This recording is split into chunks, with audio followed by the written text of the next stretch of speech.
And it is rocking the race for president this morning.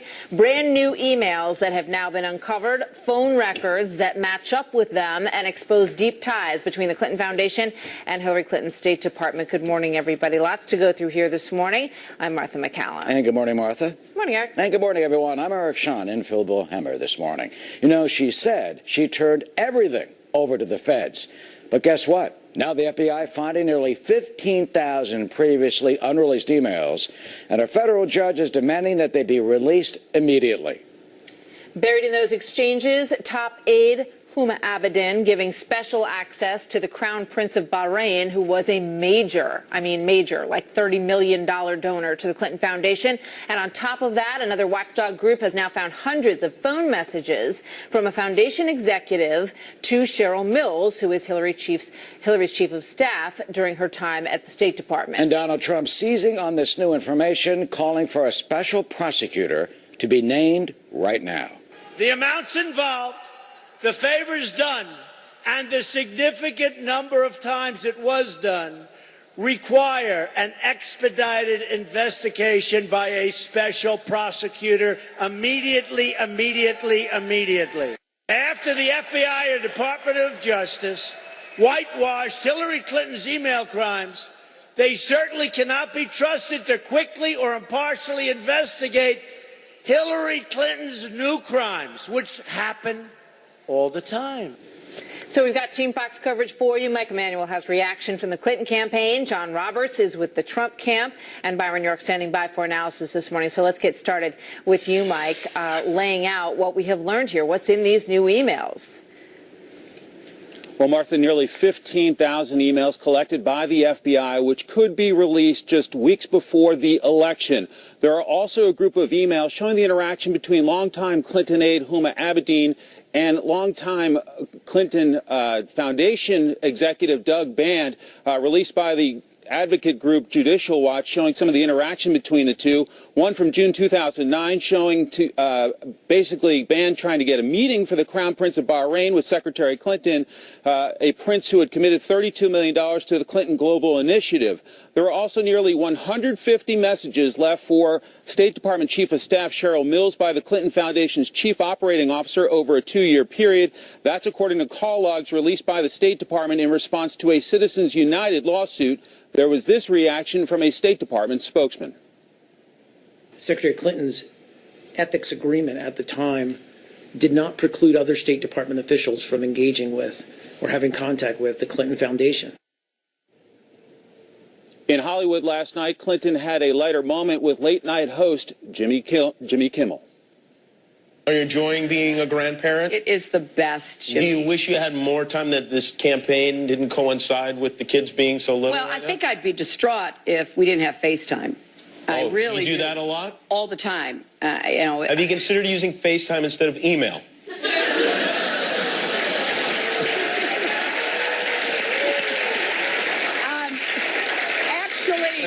Actually, I think that's really good advice. Not a bad idea.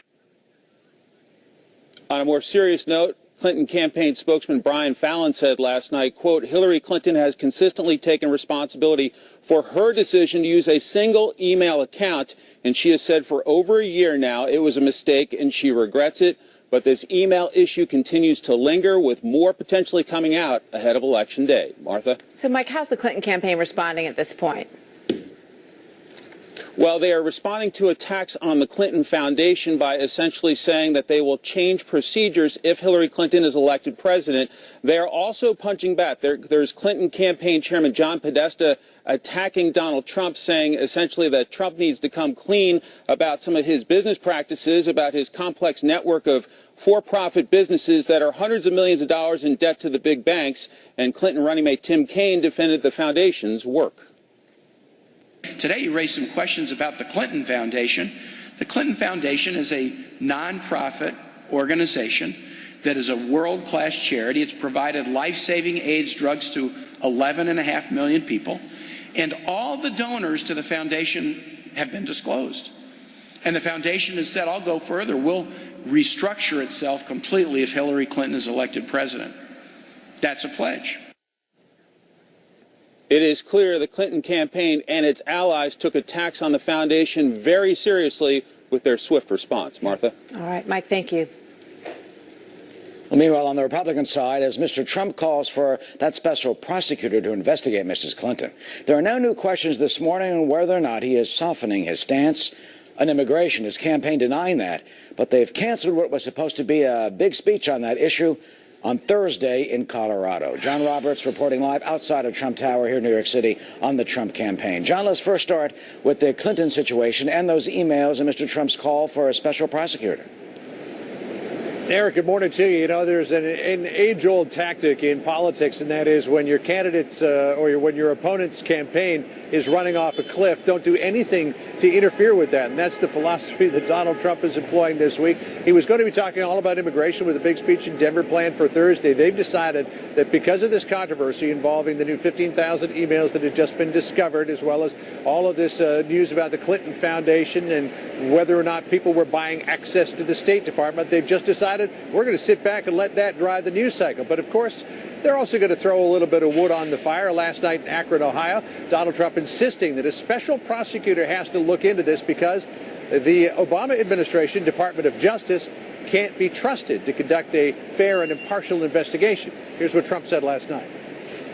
The Clintons made the State Department into the same kind of pay-for-play operation as the Arkansas government. The Justice Department is required to appoint an independent special prosecutor because it has proven itself to be really, sadly, a political arm of the White House. That is a point that the Trump campaign is going to continue to drive home. They released emails about it this morning. He's likely to talk at length with Sean Hannity about it in the town hall. He's likely to talk about it tonight in Austin at that big rally, as well as one tomorrow in Tampa, and then tomorrow night in Jackson. Plenty of opportunity this week, Eric, for Donald Trump to drive that point home. And absolutely, and John will be dealing with this and going through it and reporting on it through the next 2 hours. John Roberts reporting from Trump Tower. Thank you. Martha? So let's dive a little bit deeper into this whole email issue. In one exchange, longtime Bill Clinton aide Doug Band writes to Huma Abedin, the CP, or Crown Prince of Bahrain, is in town and would like to see then Secretary of State Clinton, calling him a, quote, good friend of ours. She replies saying that the Crown Prince has tried to meet with her through, quote, normal channels and that Clinton didn't want to commit. But just 2 days later, the Crown Prince suddenly got his meeting with Secretary Clinton, and that is just one of the examples that has cropped up here. So what's the meaning of it and how serious is it? Joining us, Byron York, chief political correspondent for the Washington Examiner and a Fox News contributor. Byron, good morning to you. Good morning, clearly, Martha. Hillary Clinton didn't seem to think that this was a serious thing at all. She really laughed the whole thing off with Jimmy Kimmel last night.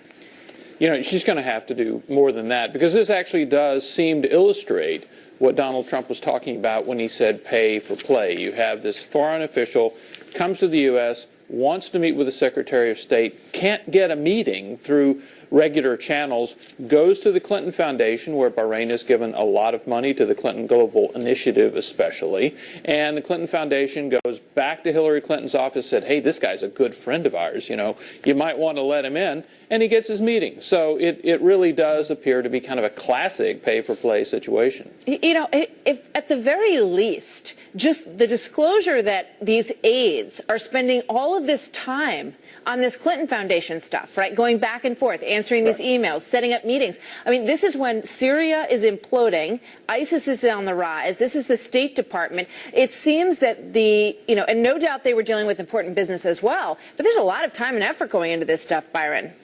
Absolutely, and you have to remember there's kind of a revolving door as well. Cheryl Mills, who was mentioned earlier, who was Hillary Clinton's chief of staff at the State Department, came to the State Department from the Clinton Foundation, where she had been on the board of directors. And after Hillary Clinton left the left the State Department, Cheryl Mills went back to the foundation. So these are people who are longtime employees of the Clintons. And if Mrs. Clinton is in government, they go into government. If Mrs. Clinton is out of government, they're with the foundation. And isn't Bill Clinton's sort of accession that if indeed she's elected, he would step aside, that he wouldn't be on the board anymore? Doesn't that sort of, it's an admission that there is some inherent conflict of interest, or at least a perception of one? It's a huge open door for Republicans, not just for Donald Trump, but for the Republicans on Capitol Hill who've been calling for more investigation, not just of the foundation, but also an investigation of the FBI's investigation of the emails, because this is basically not just the Clinton Foundation, but now Bill Clinton himself. That if Hillary Clinton is elected, they'll take off role in the Clinton Foundation. Just quickly, Byron, one last thing for you. Why didn't the FBI investigate her under oath? And why were they only scratching down notes and not recording everything for public record?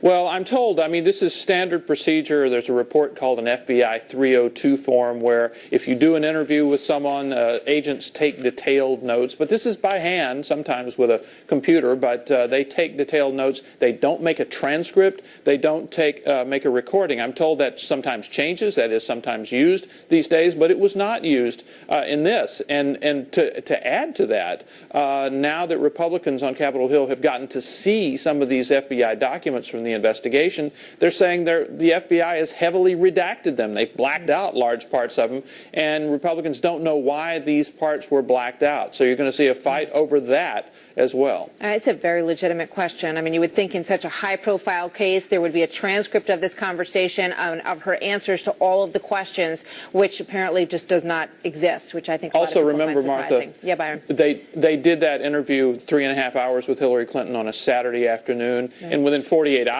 they came out and exonerated her. So you have to wonder, were they looking for so-called process crimes, whether she was telling the truth about every single aspect of this, or were they in a kind of a rush to make a decision? Looking to put it behind them, perhaps. Byron, thank you very much. Good to see you this morning. Thank you, Martha. Well, it's becoming a disturbing new trend by the radical Islamic terrorists of ISIS. And now there's that new shocking video showing Iraqi police removing a suicide belt from a 15-year-old kid. This after that bombing by a 12 to 14-year-old in Turkey. We'll have the details of ISIS using children to blow themselves up and kill others. And with waves of refugees streaming into Europe from the Middle East, the head of the European Union is now calling for an end to national borders around the countries of Europe. How would that work? And people in Louisiana in the flood zone today getting ready for a visit from President Obama. You know, some people criticized him for not interrupting his vacation in Martha's Vineyard when he went golfing. To do this, the governor had asked him to wait a couple of weeks, but he will be there today, and we'll bring you all the details coming up on America's Newsroom. It's neighbor helping neighbor. We're not relying on anybody else. We're not waiting for $400 million that might have gone to Iran to come to us. We're here taking care of ourselves. Wow. It's a tribute to you and your community. Heads to Louisiana later this morning after getting backlash for spending the weekend playing golf instead of surveying the damage from that deadly flooding. Sean Hannity spoke with victims in Baton Rouge, one woman telling him that she's not surprised by the president's lack of action. I hate to say this. No, say it. Because I love America. I don't want to live anywhere else, and I know our crew does the best that they can do. Right. But I don't think Washington gives a hoot about anybody but their pockets. Did you see the president playing golf during all this?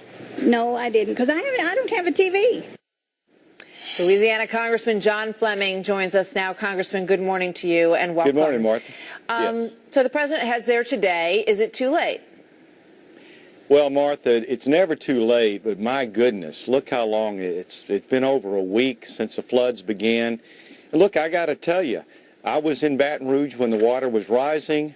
I visited churches. I visited low-rent housing in Washington and Eunice, Louisiana. I went to Denham Springs. I was there when Donald Trump and Mike Pence were there. That's ground zero, a 1,000-year flood.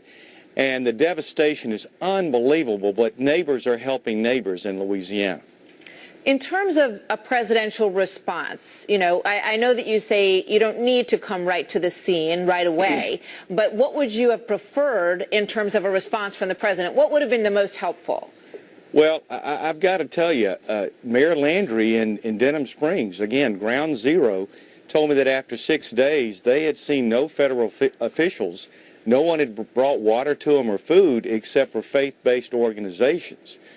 The president should have been there hearing their story.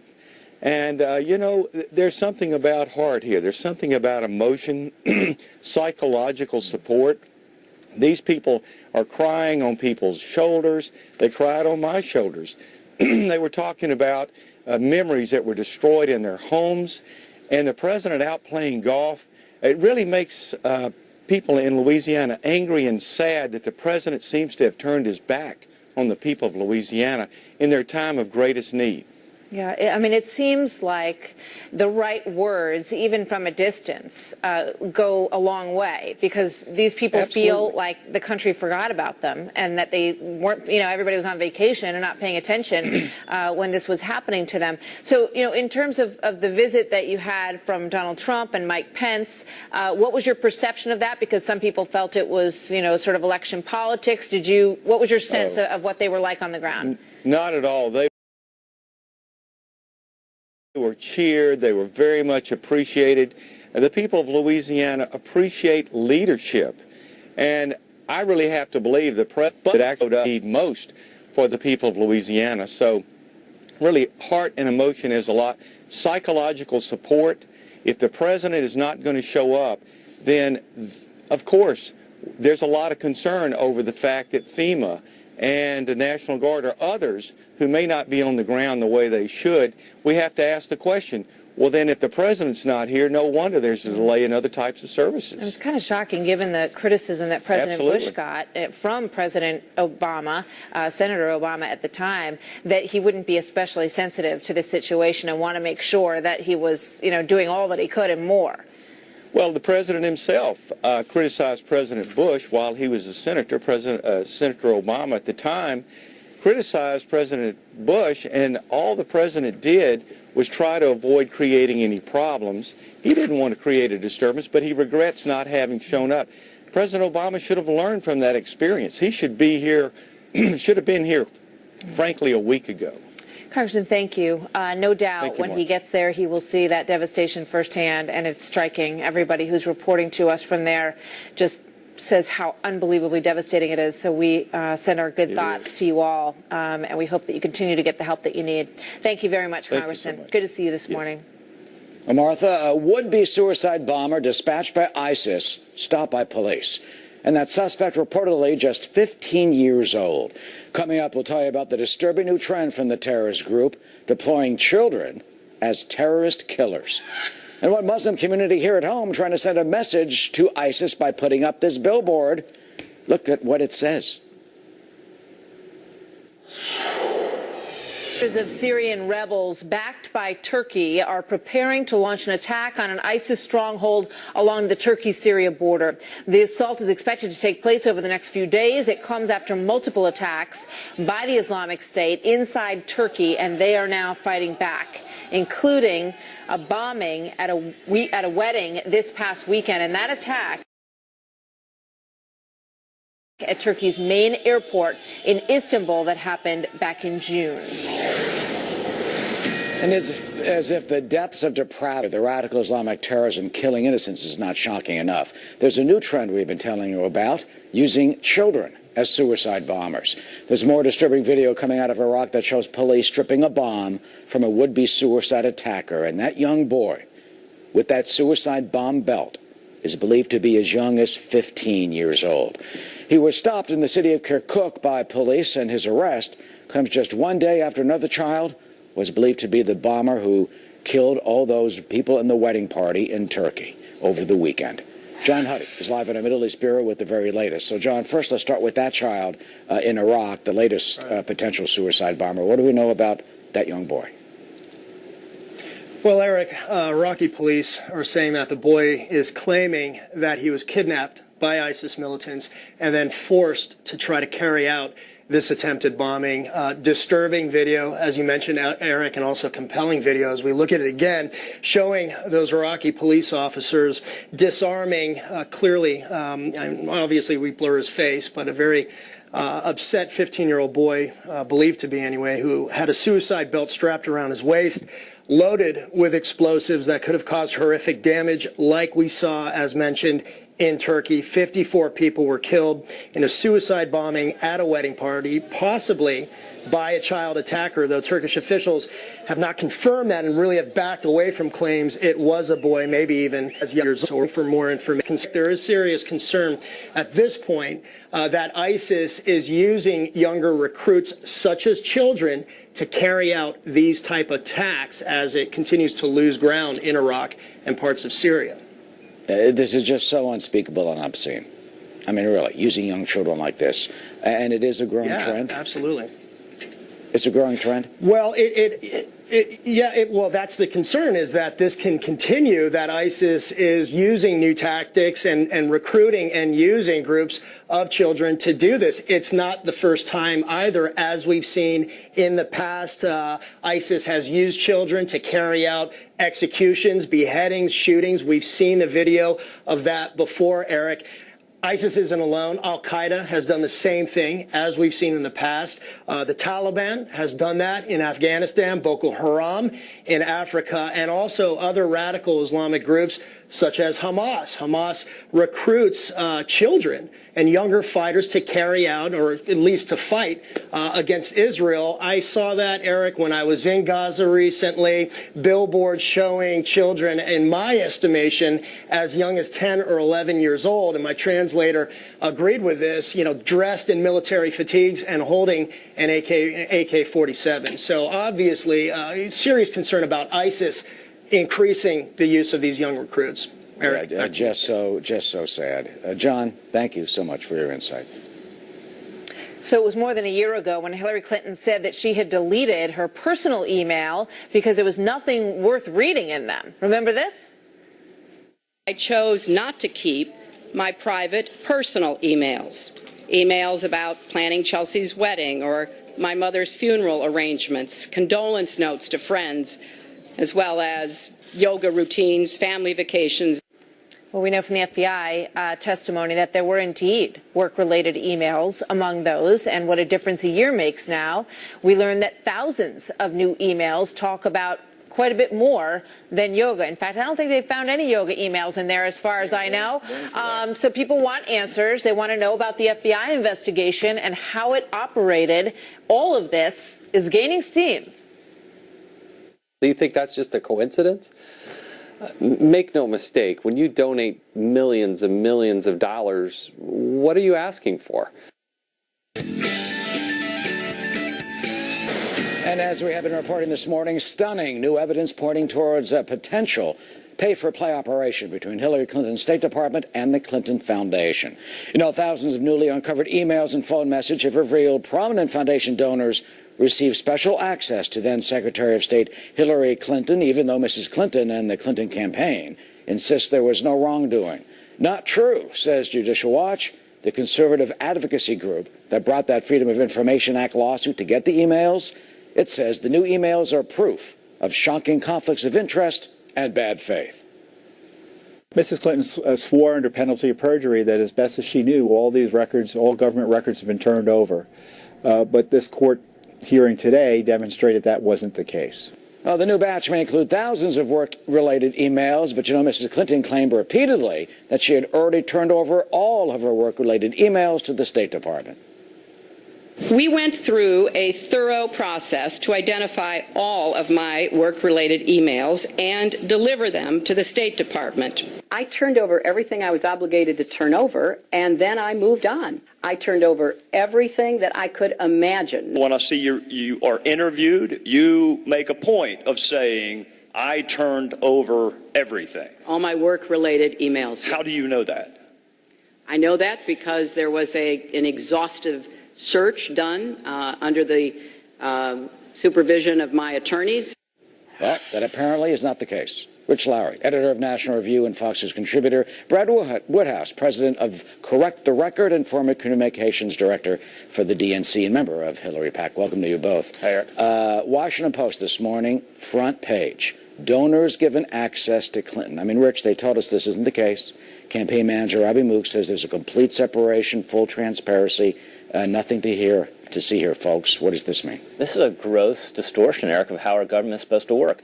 People gave money to the Clinton Foundation. In exchange, they got access to high government officials who are supposed to be focused on doing the public's work, not doing the work of some other private interest. So this is horrifying, and a lot of the media is trying to set up this new distinction. Oh, they're just paying for access. We have no evidence they actually bought policy or state action. But buying access is bad enough. It's disgusting, and it's why people think our government is broken and can't be trusted. Brad, how do you explain this?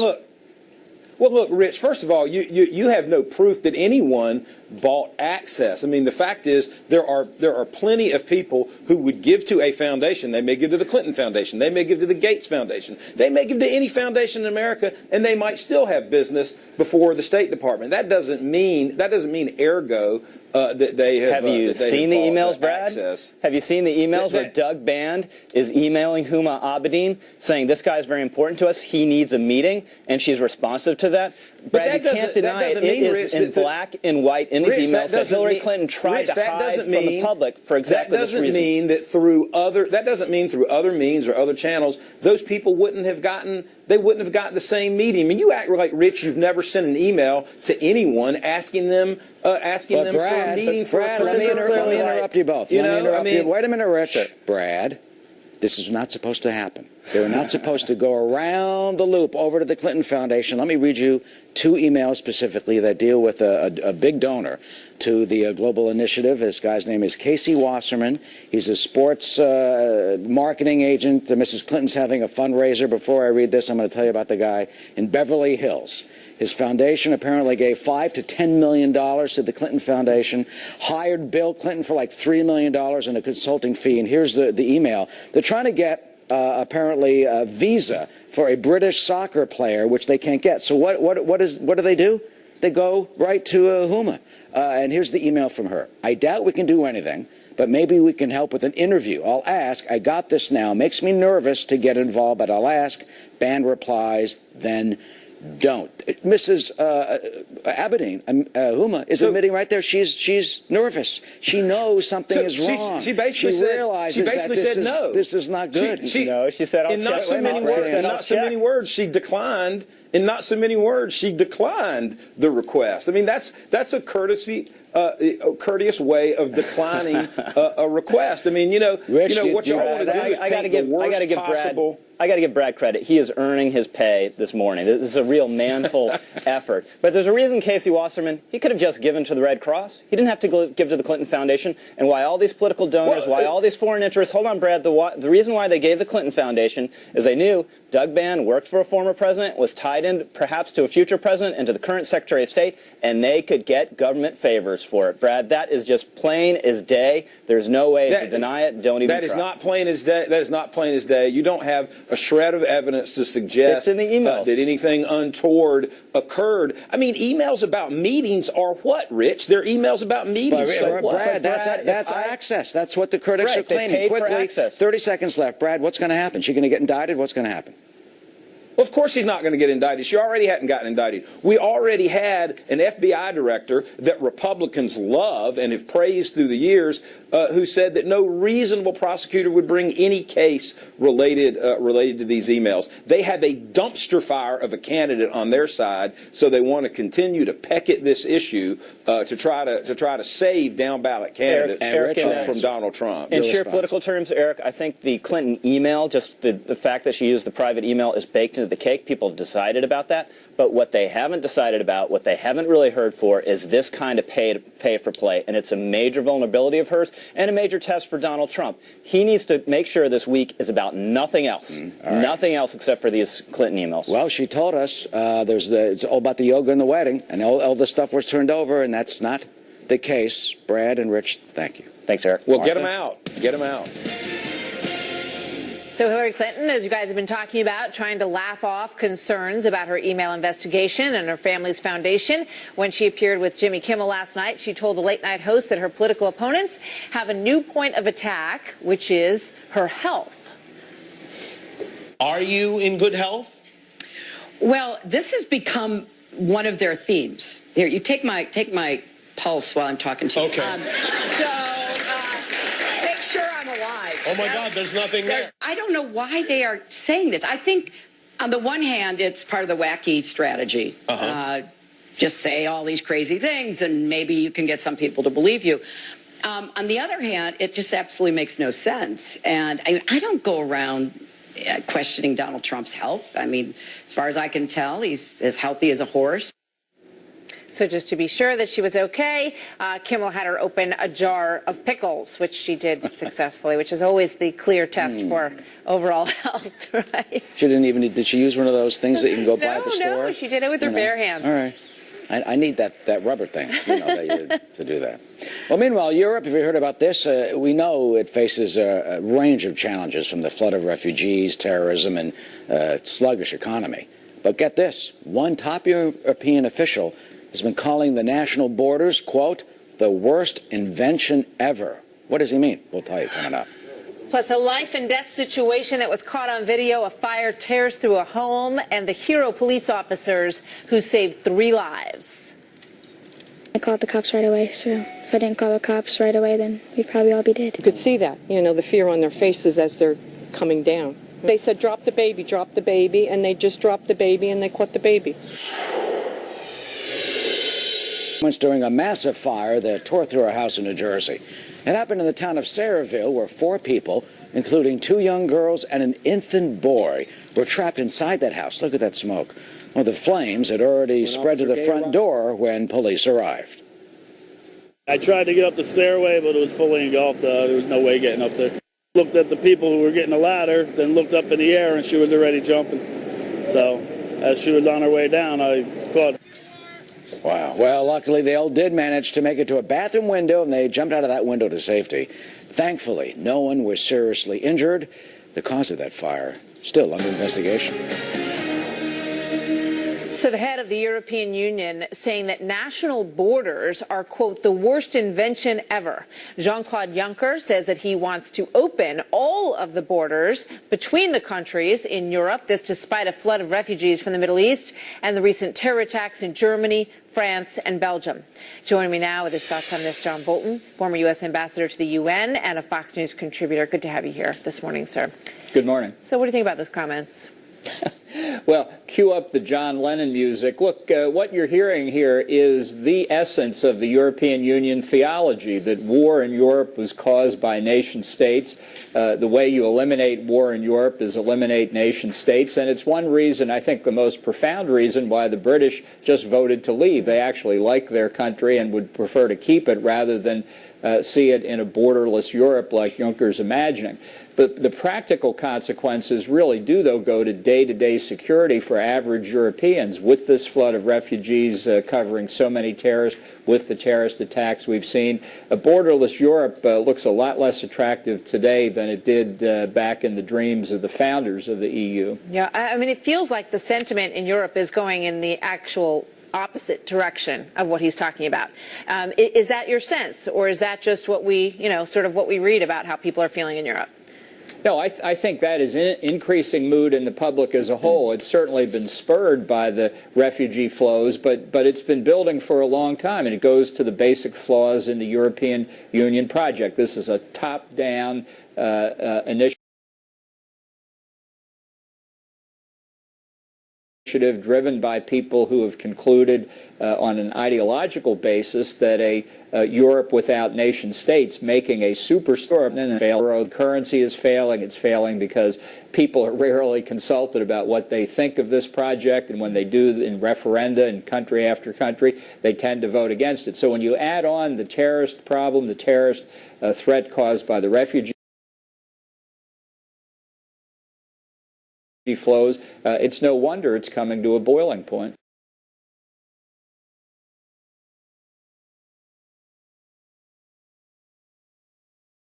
You're also, of course, sensing these themes in the election process here at home as well. And Hillary crimes get to stay, collecting Social Security benefits, skipping the line. Our border open, it's more of the same, but worse.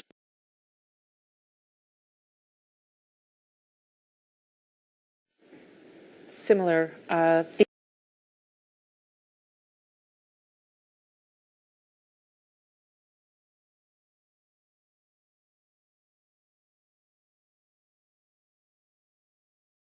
theme from what you're seeing debated in Europe, right? Well, I think there are two things going on. One, inside Europe, which has never been as much from people from outside of Europe entirely. The Middle East has wanted to move to Europe for 1,000 years or so. They're having pretty spectacular luck these past few years. So in terms of Juncker, you know,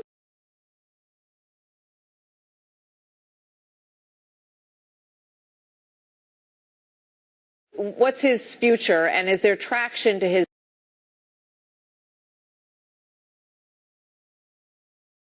statement, or, you know, is he isolated within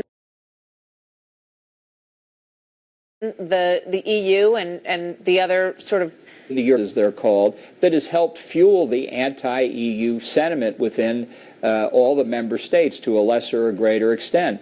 And it really, to me, it highlights the virtues of just good old-fashioned representative government. Before you put somebody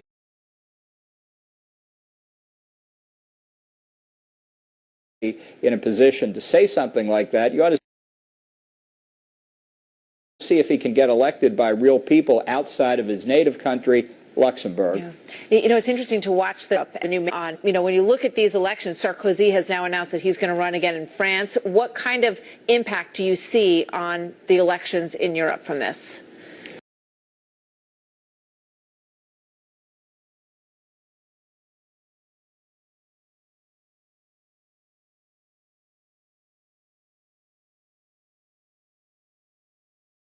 Well, I think it's going to be very significant. You know, Sarkozy,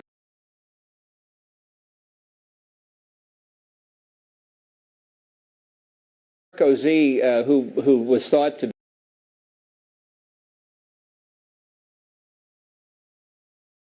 be finished in politics, is now coming back, waging, as he did his campaign. Send a blunt message to ISIS. They're putting up this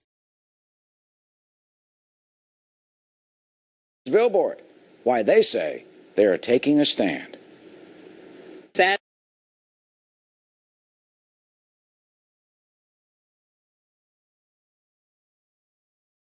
thing is that our neighbors' view of Muslims has gone down because the message of ISIS has gone up. East One Muslim group in Arizona is making sure that residents know exactly how they feel about ISIS. And they put up this billboard. Take a look at that. From #ActualMuslims, it says on the bottom, and it quotes the Quran, "Life is sacred," in the upper right-hand corner. One of the people behind this ad says that the Muslim community wants to set the record straight. And this campaign you may see elsewhere because they want it to go national. It started with a billboard in Chicago, and they hope that they're going to get more traction with these billboards around the country. Interesting way to go after ISIS. You may see them popping up across the country. Well, there's been a spate of drug overdoses in Los Angeles, and that has health officials blaming a new synthetic form of marijuana. Chief Correspondent Jonathan Hunt is in L.A. with the latest on this. Hi, Jonathan. Hey, Eric, the first calls came in around 10:30 in the morning, and within a very short time, emergency responders were dealing with 18 people yesterday, apparently sickened by synthetic marijuana, known on the streets as K2 or Spice. Now, Skid Row, where this happened, is the center of the homeless population in downtown LA, and Spice is popular there because it's very cheap. But as this incident and a similar one last Friday show, it's also very dangerous. Here's the chief medical director of LA's fire department. Listen here. Nobody really knows what ingredients are in there. Every batch is different in terms of potency and what active ingredients are there. So patients smoke these things really at their own peril. Now, Spice or K2 use exploded last year, continues to be an issue of great concern on the streets of many American cities. The American Association of Poison Control Centers reports so far this year there have been around 1,700 exposure cases, meaning people getting sickened by this stuff. The worst states, Florida with 136 cases, Texas with 178, and New York with 209. Now, the draw for users is that Spice Spice is cheap, about $1 a joint. It can't be seen on most drug tests, and it's also widely available. Here's one user. Listen. Just smoke some Spice right now. I feel perfectly fine. If it's so bad, why it costs so less?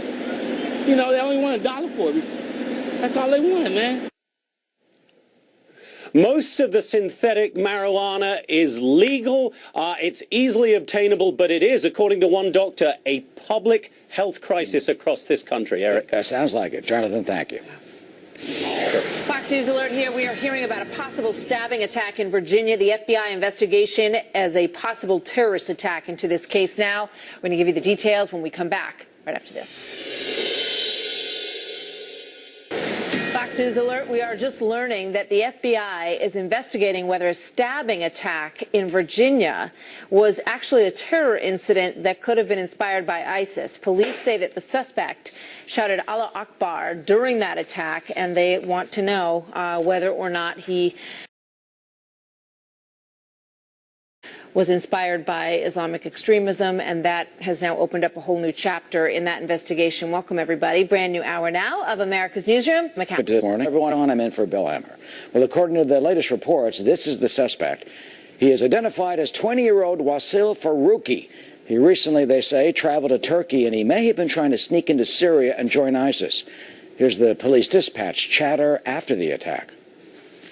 There's one male patient with a neck laceration. There's a female with a leg laceration. She's the one they're applying a tourniquet to. Peter Ducey live in Washington. So, Peter, can you confirm that the police are investigating a connection to ISIS here?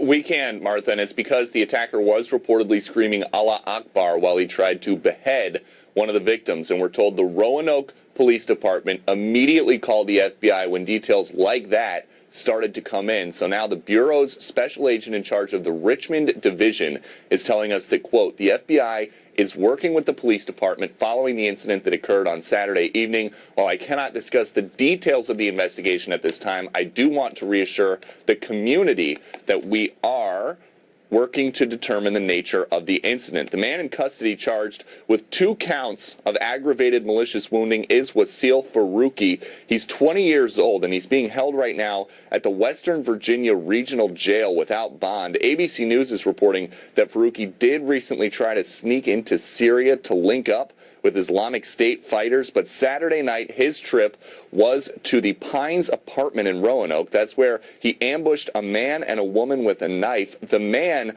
was able to fight back enough so that Faruqi fled, and both victims did end up severely injured. 911 callers indicate that the crime scene was very bloody. Martha. It's an awful attack, and you can see why this line of investigation is being picked up. Was there any connection, though, that they can find between the attacker and these victims? Did he know them? No. As of right now, authorities are saying that they do not think Faruqi knew the man that he tried to behead or this woman that he stabbed so badly with a knife. It's interesting that Roanoke PD is saying that the victims may have been chosen randomly, so the concern does become the inspiration, and that's why the feds are so interested in figuring out quickly if the inspiration was the Islamic State. Yeah, Martha. Disturbing. All right, Peter, thank you very much. And meanwhile, Martha, there is brand new evidence of a possible pay-for-play situation between the Clinton Foundation and Hillary Clinton's State Department, directly contradicting what Mrs. Clinton and the Clinton campaign has always told us. You know, we've been reporting this morning on those emails, but there are also newly released phone records adding more fuel to the growing political firestorm just weeks before the election. These new phone records show a senior executive at the Clinton Foundation was in regular contact with Cheryl Mills. Cheryl Mills was Hillary Clinton's chief of staff at the State Department. Well, this has caused Donald Trump now to call for the Justice Department to appoint a special prosecutor. Pay the Clinton Foundation huge sums of money and throw in some big speaking fees for Bill Clinton, and you got to play. You got to do what you wanted to do. This is for us. Long before that, you should have seen what they were doing in Arkansas. Same old story, folks. Chief Washington correspondent James Rosen now joins us with more. You know, James, we've been talking about the emails in the last hour, but now these are phone messages that seem to add a whole new dimension to the story. That's right, Eric. Good morning. And these are exclusive to Fox News. We're talking about nearly 180 pages of official telephone logs spanning 2010 to 2012 and kept by assistants to the woman who served as chief of staff to Hillary Clinton at the State Department. Cheryl Mills was a longtime confidant of the Clintons, and her office fielded inquiries from a wide cross-section of people seeking the secretary's ear, from celebrities like Sean Penn to Democratic Party establishment figures like Vernon Jordan. By an exponential factor, however, the greatest number of messages, 148 in all, were left by Laura Graham, then the chief operating officer for the Clinton Foundation. One of Graham's messages referenced "our boss" without identifying that individual. Elsewhere, Graham referenced former President Clinton, using his initials in a message that read, "Please call. WJC is looking for her," meaning Graham, "and she wants to talk to you," meaning Mills, before she talks to him. The State Department said yesterday nothing in Secretary Clinton's ethics agreement with the Obama White House constraining her dealings with the foundation applied to her aides. And I would just add to that the department's actions under Secretary Clinton were always taken with the intent to advance our foreign policy interests as set forth by this administration, and with no other intent in mind than that. The logs were released by the State Department to the conservative advocacy group Citizens United, which has mounted a lengthy legal battle over access to these documents and the Clinton emails. Eric. Yeah, James, and now Republicans, some are talking about possible perjury investigation. Yes, that dates back, of course, to testimony about the server from Mrs. Clinton before the House Select Benghazi Committee. Not surprisingly, with respect to these documents, key Republicans, like the chairman of the House Oversight Committee, see the Graham-Mills relationship as part of a bigger pattern involving these two entities. Do we really think it's just a coincidence that the Clinton Foundation and their donors just happen to have more interaction with the chief of staff to the Secretary of State than anybody else? Do you think that's just a coincidence? Clinton campaign spokesman Brian Fallon tweeted yesterday, "The Clinton Foundation is a charity that helps people around the world. It's already announced major steps it will take if Hillary Clinton wins the White House." Eric. All right, James. I mean, they always said there was no conflict of interest, but it seems some evidence to the contrary may be piling up. Thank you. Martha? So the State Department also scrambling to explain nearly 15,000 new emails that were uncovered by the FBI, which Hillary Clinton never turned over to the State Department. She said that she confirmed for the court that she had handed over, or believed that she had handed over, all of the work-related emails that were contained on ClintonEmail.com that were in her custody, that she believed were potentially federal records. And she provided all of those, as I said, that were in her possession to the department. The FBI, obviously, in the course of its investigation, seems to have found other documents. Tucker Carlson is editor of The Daily Caller, co-host of Fox and Friends Weekend, and a Fox News contributor. Tucker, good morning. Good to see you this morning. Hey, Martha. You know, I mean, it's very difficult when you have a separate server where you're sort of running your own off-site government entity that is processing stuff for the foundation and for the State Department. I mean, the fact that everyone's just supposed to accept that this is fine and that she said she turned it over, but she didn't, and there's thousands more of them that they're finding out there, and we're just supposed to laugh it off on Jimmy Kimmel and just pretend like there's no there, or at least nothing to talk about or look at, is quite striking.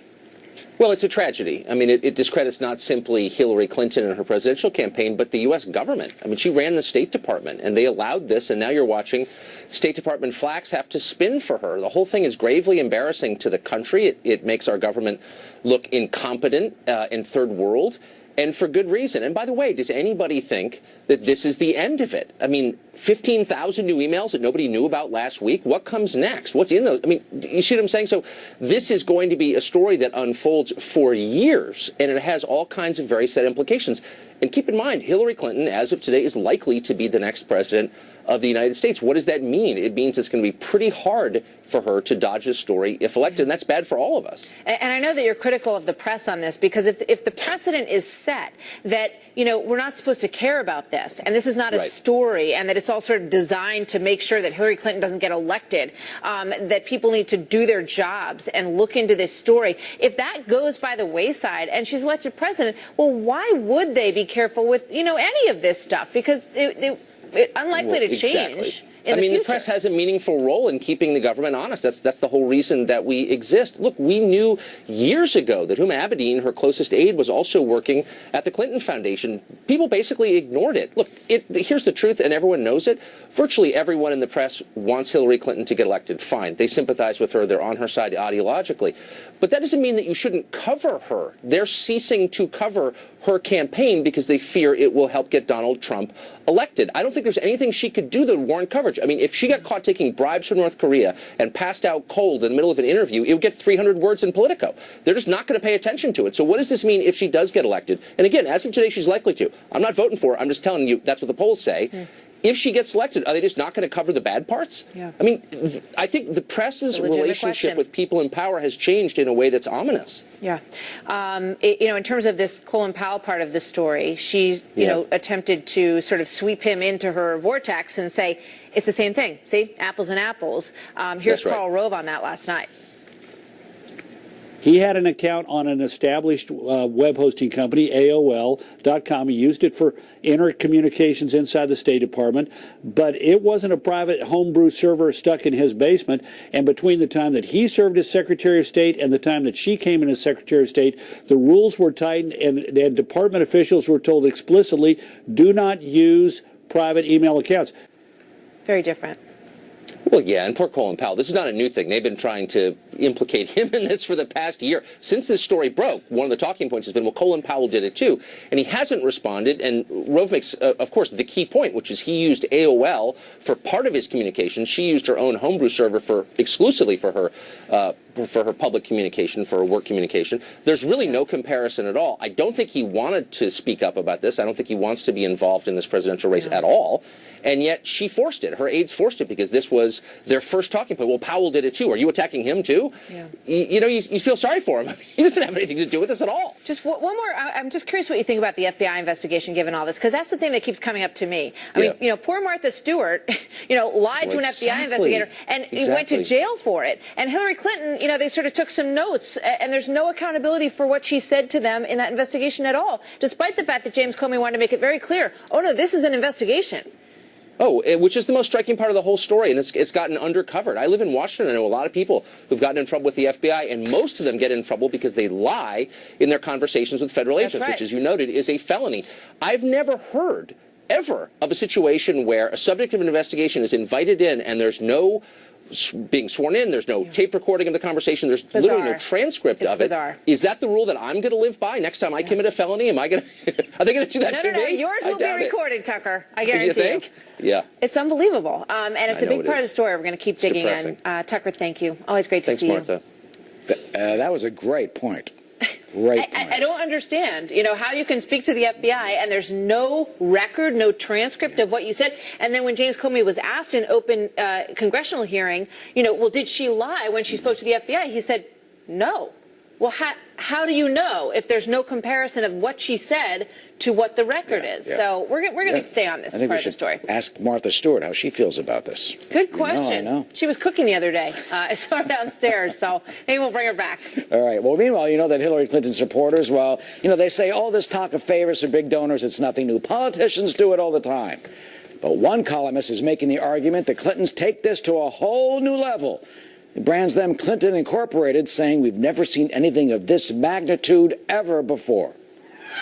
And Donald Trump has now delayed a major immigration speech amid reports that he may be softening his hardline stance on this. So which is it? What is it going to be? Will there be a deportation force that he has spoken about in the past? We're going to speak to one of his senior advisors coming up next.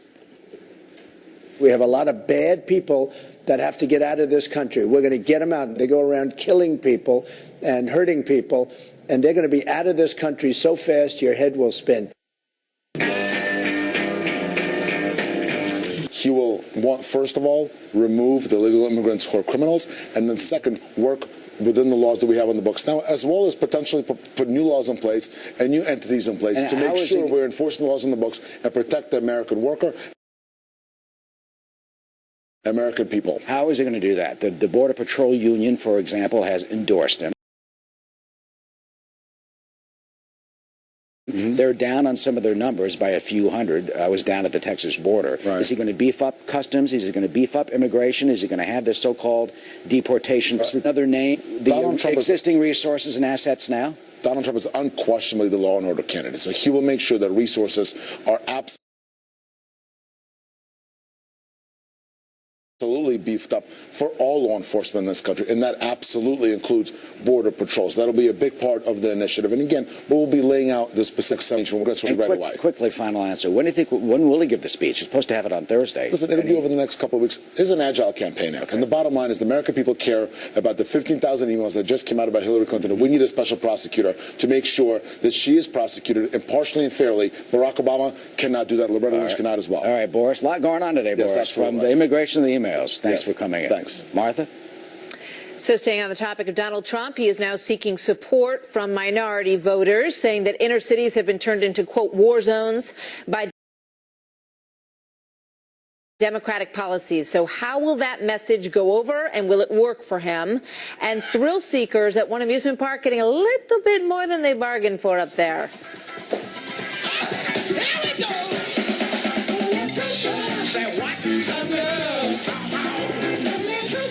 Obama is headed to Louisiana to tour the devastation there as thousands of survivors clean up from the deadly flooding they've experienced over the past week and a half. We have Fox team coverage for you. Will Carr standing by with a look at the recovery efforts. But we begin with Kevin Corke live in Denham Springs, Louisiana, which is the heart of the worst of the damage, and he is covering the president's visit. So, Kevin, what is on his agenda once he touches down there?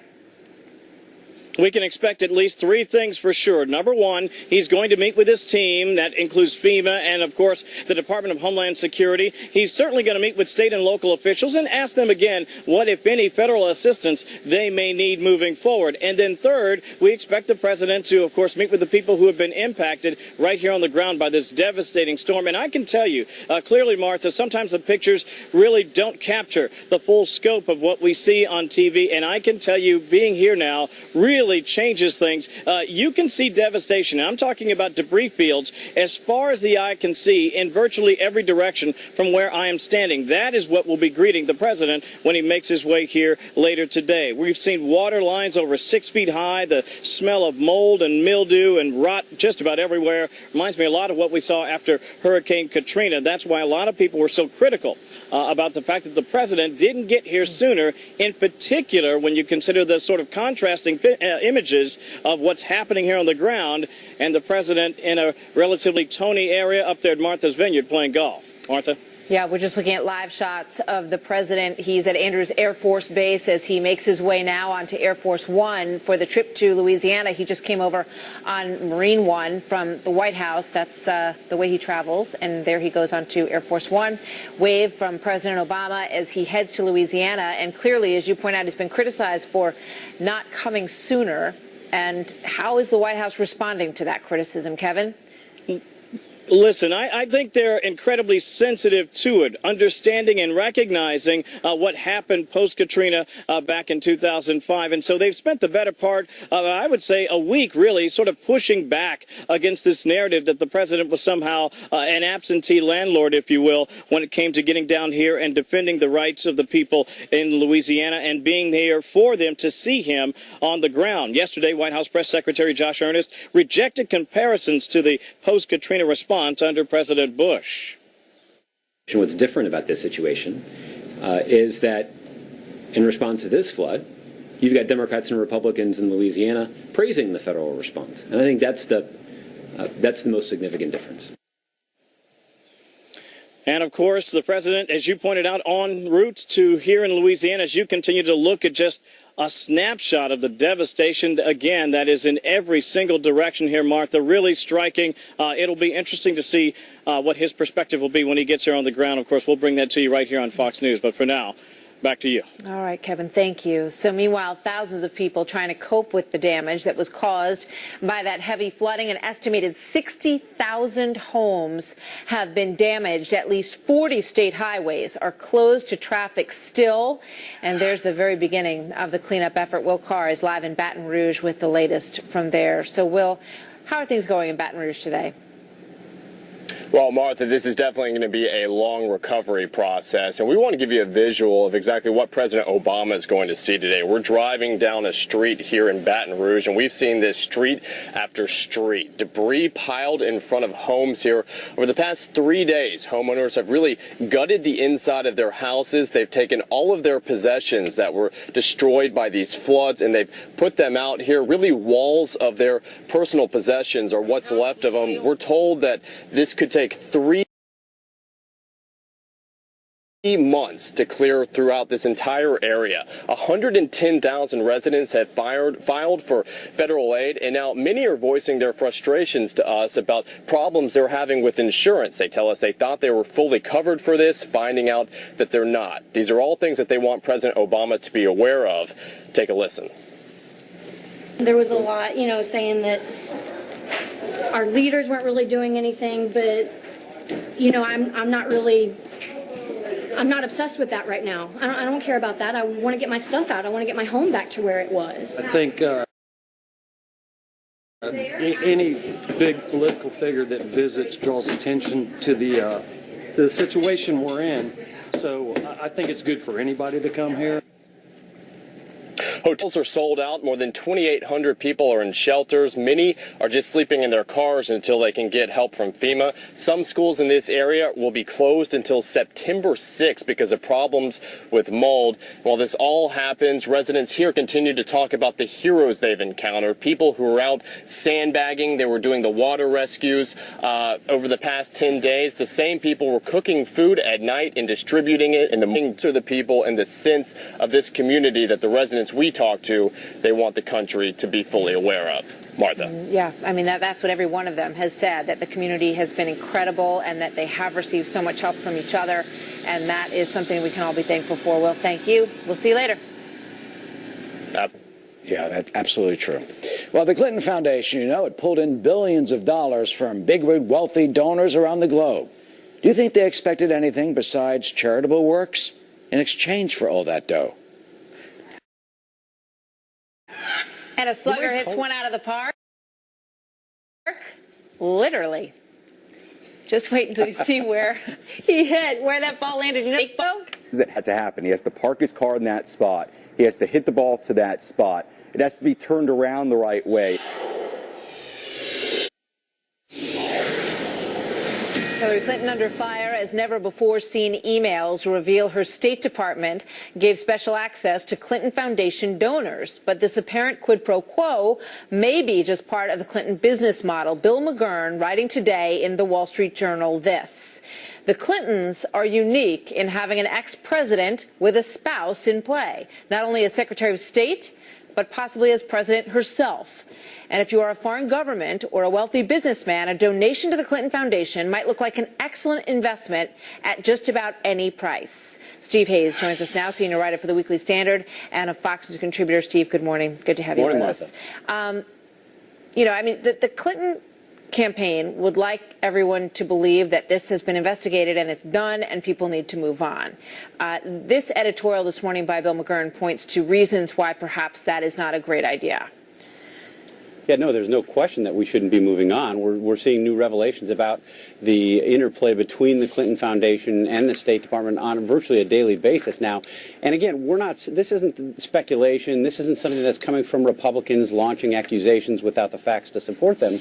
These are things that we're seeing in black and white in emails between State Department officials, including Hillary Clinton, discussing what would be done for Clinton Foundation donors. I mean, this is a huge story. It's a huge problem, and it's the kind of story I think that would have potentially sunk any other campaign in any normal election year. But the argument from the Clinton campaign, Steve, is that the foundation has done a lot of good in the world, and that nobody was ever given anything with the understanding, no donation was accepted with the understanding that it would parlay anyone in government from another country to get what they wanted from the State Department, that there's no actual evidence of a connection. Well, as to the first argument, it's interesting and maybe nice that the Clinton Foundation has done good work. It's also totally irrelevant to the question at hand. The question at hand is whether favors were exchanged for donations made, whether explicitly or implicitly. And the irony to me, I spent a better part of the morning this morning going back and rereading the transcript of Hillary Clinton's nomination hearing from January of 2009. And then Senator Dick Lugar, Republican from Indiana, said that the major focus of the nomination, of Hillary Clinton's nomination to be Secretary of State, was the potential conflict of interest between the Clinton Foundation and her service, because foreign governments might think that they could be purchasing entree into the State Department by donating to the Clinton Foundation. And that's precisely what we've seen, and it's what makes this so stunning and so reckless by the Clintons. We knew this was going to be a problem. They knew this was going to be a problem. They had to draft a special memorandum of understanding between the Obama administration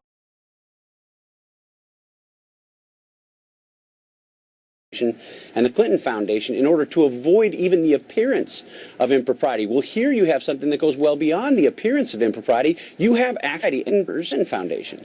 There was also a lot of concern in the Obama administration about the foundation when they decided to offer her the Secretary of State position, and you talk about the confirmation hearing that followed that. But the Obama administration also was concerned that there would be this appearance, at least, and as you contend, evidence that there was special treatment given to people if they gave money to the foundation. So that was a concern from the White House as well. Here's one more quote from the McGurn piece this morning. We're asked to believe that it was somehow an accident that so many of the millions former President Bill Clinton raked in from speaking fees would come from companies, countries, or people who had business before a State Department run by his wife. And it beggars belief to think all these dollars were being given out without an expectation that there would be something in return. Yeah, exactly right. And we know from the emails that it wasn't just that these donors sought access to the State Department, but that they got access to the State Department. And again, explicitly, directly, because they had given to the Clinton Foundation. That is discussed in the emails. So there's no question that at least on that level there's a quid pro quo. I think beyond that, you have a whole series of additional questions, some of which you discussed with James Rosen earlier this hour. I mean, why was it that head of the Clinton Foundation, Jeff Mills, the chief of staff of the State Department, and why was it that Cheryl Mills, as chief of staff of the State Department, traveled to New York to interview potential new leaders for the Clinton Foundation? I mean, remember, Hillary Clinton in July of this year said there was absolutely no connection, those were her words, absolutely no connection between her work at the State Department and what the Clinton Foundation did. We can say definitively that that was a lie, it was untrue, it's not supported by any evidence, in fact, it's contradicted, and I think that's the reason that you have so many people and hopefully so many journalists continuing to look into this. Steve, thank you. Good to see you. Thanks, Martha. Well, for a change of pace, take a look at this. A minor league baseball player hit a grand slam, only to find out later that the baseball smashed his own windshield. Take a look at the play. There's Brandon Thomas, outfielder of the Gateway Grizzlies in Southern Illinois, hit that home run right over the fence, sending the ball out of the park and into the parking lot. Well, soon after, went out to the car and his truck, look at that. He shattered his own windshield. It wasn't a little crack like down here, that's pretty, some pretty good damage, so at least I knew I hit it pretty good. Wow, so what are the chances of that? Well, Brandon's team went on to win 17-6. Brandon was drafted out of Georgia Institute of Technology by the Yankees. So with A-Rod gone, maybe the Yankees really need him. So Donald Trump and Hillary Clinton gearing up to go one-on-one. This is going to be the most interesting chapter to come in this whole thing. She has decades of experience, and he survived 11 rounds in the Republican primary. Does either have the upper hand on the debate stage? And take a look at this human stampede. What led hundreds of people racing through the streets of one city in prime time. You know, got the first bout in the ring in just a month from now. The first debate will be held on September 26th at Hofstra University in New York. And right now, both campaigns are beginning to dig in with debate prep. Mr. Clinton and Mrs. Trump, Mr. Trump and Mrs. Clinton, both talking about their debate strategy last night. How do you prepare for a debate with Donald Trump? I'm here to ask for your help. Oh. You've got to be prepared for, like, wacky stuff that comes at you. And I am drawing on my experience in elementary school. You're going to be the guy you were in the Republican, boom, take no prisoners, or are you going to be a little bit more measured? Well, I don't want to really say that. I'm not sure exactly which way I'm going to go, but I may be the way I was, and I may be a much different person. I can't tell you. All right. I don't think I'd tell you. You know what? If I knew, I don't think I'd tell you. So what will this matchup be like? Alexander Smith is the president of the College Republican National Committee. Jessica Tarloff, a Democratic pollster and strategist and senior political analyst for Schoen Consulting. Alexander, Jessica, welcome. Man, oh man. Talk about the rumble in the jungle. The thriller in Manila. This is going to be at Hofstra. Alexandra, let's start with Donald Trump. What first does he have to do? I think that, it would be a huge mistake for Hillary Clinton to underestimate Donald Trump. Don't forget, Hillary Clinton was operating in a rigged system where the debates were around holidays. I remember wrapping Christmas gifts around the Democratic debate. Yeah, Saturday nights. They were like buried on Saturday night. Bernie Sanders complained about that. Yep, and she only had one serious opponent. The rest of them were polling in single digits, whereas Donald Trump competed in prime time, much more watched debates than the Democratic debates. There were more of them, and the candidates that he was competing with were all atop the polls at some point in the race. So the stakes were a little bit higher on the Republican side. I think that one thing he could do to prepare for the debates is watch the 2000 Senate debates between Hillary Clinton and Rick Lazio for the New York Senate race. That was that year. If you'll remember, Rick Lazio sort of marched over to Hillary Clinton's podium with that pledge and demanded that that she sign it. And if you'll remember, the reviews were sort of this, this thought that maybe it was a little bullying, I was up in Buffalo covering that moment, and when he walked over to give her a piece of paper to try to sign the pledge, I mean, Donald Trump could be much ruder. Are you concerned and worried in terms of his tenor or attitude that it could go wrong? I think that he should be himself. I think that what the American people are looking for is that they're looking for something that's unscripted. They're looking for an alternative from Washington. They're tired of the old sort of talking points, tested poll, or focus group tested message that comes from politicians. So I think that these are going to be some of the most watched debates in our history. Sure. Jessica, let me get to Jessica. She's got to get a chance in here. Yeah. Well, this is what it's going to be like. It's going to be like bam, bam, bam, bam, bam, Jessica. Yeah, I think it will be. I think Donald Trump definitely needs to watch himself and not come off as rude, and certainly as rude as he was in the debates, the GOP debates. I don't think that calling her Crooked Hillary to her face is going to be effective at this point, because I think that she can stand there. First of all, she's shown herself to be very resilient in the face of these kinds of attacks, and to just kind of say, all right, let him run his mouth. And I think that she's going to be a hardcore wonk, which is what Hillary Clinton does best. And Donald Trump is lacking in specifics on all of his policies. I mean, he was the illegal immigration candidate. Yeah, but right he may have specifics by September 26th. He's been giving policy speeches. Yeah, but they're still light on. I mean, even though they can't appraise his new economic plan at this point with the details that have been laid out, it's a problem. This pushing back the immigration speech from Thursday to an undisclosed time because they're not sure what's going on. And Donald Trump ran on mass deportation and undoing birthright citizenship, for that matter, and now he has to have a think about it. Hillary Clinton's been preparing for this her entire life, so he really shouldn't take it lightly. And when he jokes with Bill O'Reilly about it, I obviously think that it's funny, but he should have a more serious strategy. She's a very serious woman. Well, she was, Alexander, Mrs. Clinton was joking with Jimmy Kimmel, talking about But she's so adorable. Elementary school. I mean, that's a direct dig at Donald Trump, saying that she's thinking back to elementary school, basically calling him a child. Well, and I think that it's one of those things where I think she's she's underestimating where the public is at right now. They're looking for someone to speak simply to them, to speak directly. I think we saw in the Republican debates, there was a lot of substance in those debates. There was a lot of talk of policy. And in the end, that he was the one that prevailed. Obviously, this is a general election. It's a different crowd. But at the same time, the independents are the ones that are up for grabs. And I think that they're the ones that are especially frustrated with the gridlock that they see in Washington. And Hillary Clinton is a creature of Washington. Well, we're up against the clock now. It's going to be one of the most amazing moments is whatever happens when it's over, all the families go on the stage and they all shake hands. So you're going to see Ivanka and Chelsea, who are friends anyway. Right, they are. Frenemies. I think they're actually friends. Melania and Bill Clinton, that hug is what I'm really focused on there. Okay, I'm not going there. Thank you. Thanks, Eric. Take care. Right, Martha? Hadn't thought about that.